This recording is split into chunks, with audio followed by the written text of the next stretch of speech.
Bilang pagsuporta sa deklarang State of Calamity ng Cebu City, nakaalarto at nakahanda na ang mga tauhan ng Cebu City Police Office sa ilalim ng pangangasiwa ni Police Colonel Enrico Evangelista Figueroa, Acting City Director para sa Disaster Response Operations, sa posibleng maging epekto ng Bagyong Krising sa syudad ng Cebu. Kasunod ng deklarasyon ng State of Calamity ng Cebu City Disaster Risk Reduction and Management Council,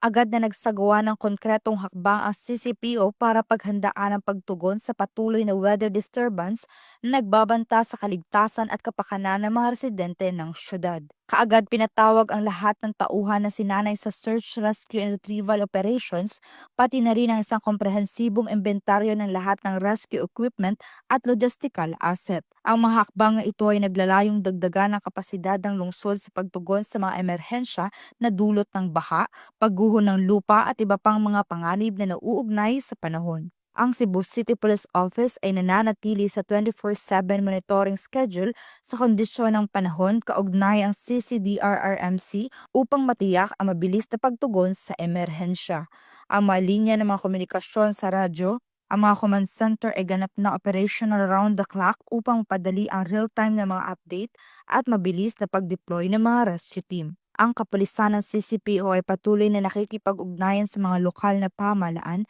at iba pang mga ahensya upang masiguro ang kaligtasan ng mamamayan ngayong panahon ng kalamidad, at hinihikayat din ang pakikiisa at pakikipagtulungan ng komunidad upang maging mas ligtas at handa sa anumang sakuna. Mula dito sa Cebu City, ako ang inyong Police News Network Correspondent, Patrolwoman Judith Nicanor, alagad ng batas, tagataguyod ng Balitang Pulis.